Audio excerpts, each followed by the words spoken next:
Edge and Mr. Glocky have some really cool resources between the two schools of pretty simple 3 and 4 chord songs for guitar. And we take those and we talk about what makes a song, what makes a pop song, what makes a chord structure, what is a chord, what makes those notes. We learned Ring of Fire as a group by Johnny Cash, that's a really simple one, where the students build the chords. They get to choose if they want to keep it simple and just play the bass note, or the root of the chord, or if they want to move around, play different notes as long as it fits the chord. And then we figure out the melody and we kind of make our own arrangement. Then I turn each group loose and we use the resources from music class. We're making connections across classes there. And they can choose songs from them. And we heard songs like Country Roads, a lot of Taylor Swift. What else, guys? What else did you play? And Here Comes the Sun. I heard Here Comes the Bride. I was like, we did not do that. Here Comes the Sun, yeah. So it was a variety of things, and they make the arrangements. That was in about February, so they are all too nervous to do that today. So that's fine. And then that's 7th grade.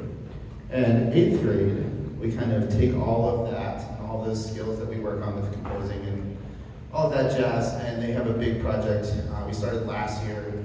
I call it The Road Not Taken, after the Robert Frost poem, where the students choose a text. It can be a poem, it can be something they wrote, it can be something from a book that speaks to them. I think people have done song lyrics. A couple people this year used AI to come up with a poem, and that was super cool. And then they composed a 32-measure composition based on that text. So they're using skills they learned in Lit and English, not only the things they wrote, but also the things like, I always mix up the terms, tone, mood, getting thumbs up, yes. I never took Lit, so I just learned from their teachers. But we try to make some connections of like, what is this text saying to you, and how can you represent that musically? So that's a pretty advanced thing for a composer to do, and they turn into some super cool projects. So Val, did you want to still share yours? Yeah, so Val's gonna.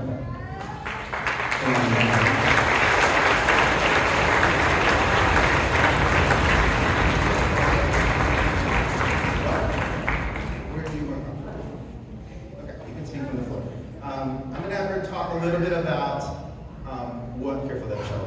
what text she chose, which is hilarious, and why, and a little bit about what you might hear in this composition.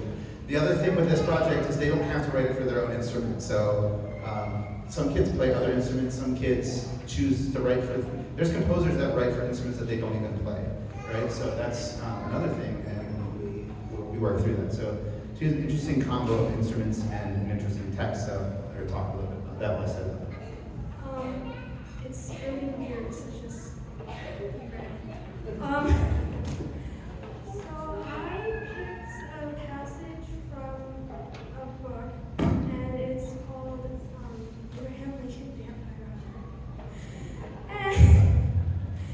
And so in this passage, Lincoln's about 12, I believe.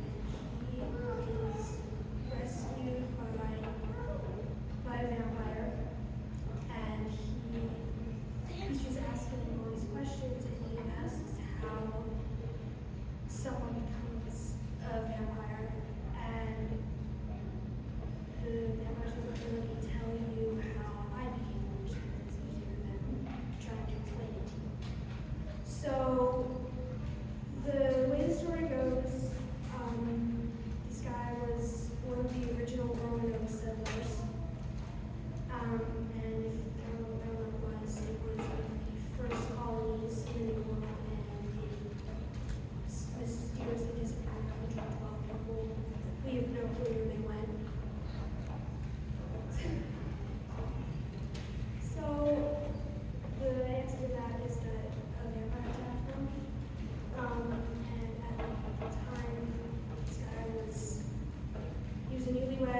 they have, and I was looking at some of the things that they wrote to try to help them, and so a lot of the things are like, they rolled a dice to get 6 notes, and whatever order it was in, that was what, so this is stuff that real composers do to kind of get inspiration to figure it out, and they are real composers. It's just, again, if you want to hear your students' composition, feel free to ask them to bring up Noteflight. So that's a little bit about the creative projects. We're going to transition now. 6th graders, I know you're getting antsy. 7th and 8th graders, you can stand up and go this way.